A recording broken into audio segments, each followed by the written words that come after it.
And எங்களோட video பிடிச்சிருந்ததுன்னா please subscribe on YouTube. எங்களுடைய ஃபேஸ்புக் பேஜையும் லைக் பண்ணுங்க. அண்ட் எங்களுடைய வெப்சைட்லையும் சப்ஸ்கிரைப் பட்டன் இருக்கு, அதை கிளிக் பண்ணுங்க. எங்களுடைய டெய்லி அப்டேட்ஸ் உங்களுக்கு மெயில் வந்துட்டே இருக்கும். அண்ட் லாஸ்ட் வீடியோவில் வந்து நம்ம வந்து ஜஸ்ட் இந்த லைக் பற்றி பார்த்தோம். இந்த பர்சன்டேஜ் இ ஃப்ரண்ட்டில் போடுறது, பேக்கில் போடுறது.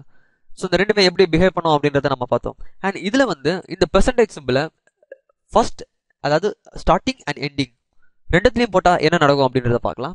ஸோ இப்போ என்னுடைய ரிசல்ட்டை பார்த்தீங்கன்னா ஜஸ்ட் நான் என்ன பண்ணிக்கிறேன், இந்த ஃப்ரம் கஸ்டமர் வரைக்கும் செலக்ட் பண்ணிட்டு எக்ஸிக்யூட் பண்ணுறேன். ஸோ எனக்கு ஃபுல் டேட்டாவும் டிஸ்பிளே பண்ணும். அதாவது நான் இப்போ என்ன செலக்ட் பண்ணியிருக்கேன்னா, select company name, contact title from customer அப்படின்னு மென்ஷன் பண்ணியிருக்கேன். ஸோ இதை மட்டும் செலக்ட் பண்ணிட்டு நான் எக்ஸிக்யூட் பண்ணுறேன். ஸோ அதனால எனக்கு என்னுடைய கஸ்டமர் டேபிள் இருக்க எல்லா இன்ஃபர்மேஷனும் டிஸ்பிளே பண்ணுது எனக்கு. ஏன்னா நான் மற்ற எதுவுமே செலக்ட் பண்ணலை. அண்ட் இப்போ இதில் வந்து நான் என்ன பண்ணுறேன், ஜஸ்ட் என்இஆர் அப்படி இல்லாட்டு நம்ம வந்து ஜஸ்ட் சென்டர்ல இருந்து எடுத்துக்கலாம். இப்போ இந்த அக்கௌண்டிங் இருக்கு இல்லையா, நான் அது வந்து COUNT இந்த ஒரு 5 வேர்டை மட்டும் நான் எடுத்துக்கிறேன். இந்த 5 வேர்டை மட்டும் நான் ஃபைண்ட் பண்ணணும். இந்த COUNT இந்த வேர்டு வந்து என்னுடைய ஃபுல் ஏரியாவில் எங்கெல்லாம் இருக்கோ அது எல்லாமே எனக்கு டிஸ்பிளே ஆகணும். அந்த பர்டிகுலர் வேர்டை மட்டும் நான் கண்டுபிடிக்கணும். அப்படின்னா நான் என்ன பண்ணலாம் அப்படின்னா, நான் என்ன பண்ணிக்கிறேன், ஜஸ்ட் கவுண்ட்னு டைப் பண்ணிட்டு ஜஸ்ட் பெர்சன்டேஜ் வைக்கிறேன். ஸோ இங்கே ஸ்டார்டிங்கும் பெர்சன்டேஜ் இருக்கு, எண்டிங்கும் பெர்சன்டேஜ் இருக்கு. அதுக்கு நடுவில் நான் வந்து கவுண்ட்னு டைப் பண்ணியிருக்கேன். ஸோ இந்த கவுண்ட் வந்து இந்த ரோல எங்கே இருக்குன்னு தேடும். அதாவது வேர்ட்ஸ்குள்ளே, இப்போ இந்த வேர்டுக்குள்ளே இந்த கவுண்ட் ஒழிச்சிட்டு இருந்தா கூட, ஏதாவது ஒரு 10 லெட்டர் வேர்டு இருக்குன்னு வச்சுக்கோங்களேன். ஸோ அதுக்கு ஐ மீன் வேர்ட்ஸ், அது அந்த ஸ்டேட்மெண்ட் அதுக்குள்ளே இருந்தால் கூட இதை வந்து ஈஸியாக கண்டுபிடிச்சிரும், இந்த கவுண்ட்டை வந்து எங்கே இருக்குது அப்படின்னு சொல்லிட்டு. நான் இப்போ இதை எக்ஸிக்யூட் பண்ணுறேன் பாருங்க. ஜஸ்ட் நான் என்ன பண்ணிக்கிறேன், கவுண்ட்னு போட்டுட்டு ஃப்ரண்ட்லேயும் பர்சன்டேஜ், அதுக்கு லாஸ்ட்லேயும் பர்சன்டேஜ் வச்சிருக்கேன், நடுவில் வந்து நான் கவுண்ட்னு டைப் பண்ணியிருக்கேன். ஸோ இந்த கவுண்ட்டை தான் நம்ம வந்து தேட போகிறோம் இந்த கான்டாக்ட் டைட்டிலில். ஜஸ்ட் நான் எக்ஸிக்யூட் பண்ணுறேன்.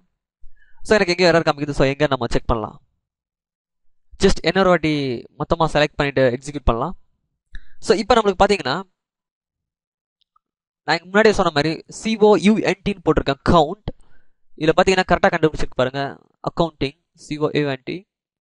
ஸோ அந்த பர்டிகுலர் வேர்ட்ஸை மட்டும் கரெக்டாக கண்டுபிடிச்சி அதோடைய ரோஸை மட்டும் டிஸ்பிளே பண்ணியிருக்கு. மொத்தமே 10 ரோஸில் தான் இந்த COUNT அப்படின்ற இந்த கவுண்ட்ன்ற வேர்டு வந்து ஒழிஞ்சிட்டு இருக்கு.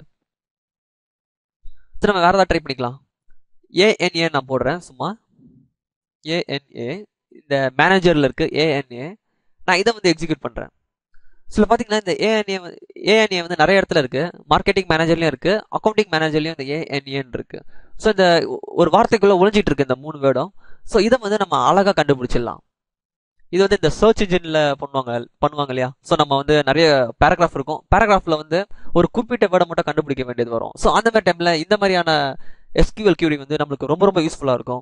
நம்மளுடைய ஒரு 1000 லைன் பேராகிராஃப்ல பர்டிகுலராக இந்த வேர்டை மட்டும் நம்மளுக்கு கண்டுபிடிக்கிறதுக்கு இந்த SQL query வந்து நமக்கு ரொம்ப ரொம்ப யூஸ்ஃபுல்லாக இருக்கும். இந்த SQL query மட்டும் கிடையாது, இதுக்கு முன்னாடி நம்ம போட்டோம் இல்லையா, ஸ்டார்டிங்கில் பர்சன்டேஜ் போடுறதும் எண்டிங்கில் பர்சன்டேஜ் போடுறதும். ஸோ இதெல்லாம் வந்து ஒரு 100 இல்லை 200 லைன்ஸ் ஒரு ப்ரோக்ராமோ இல்லை ஒரு ஆர்டிக்கலோ இருக்குன்னா அதுக்குள்ளே இருக்க வேர்ட்ஸை வந்து நம்மளால ஈஸியாக ஃபைண்ட் பண்ணுறதுக்கு இது ரொம்ப யூஸ்ஃபுல்லாக இருக்கும். அண்ட் சர்ச் பண்ணி எடுக்கிறதுக்கும் இது நம்மளுக்கு ரொம்ப யூஸ்ஃபுல்லாக இருக்கும்.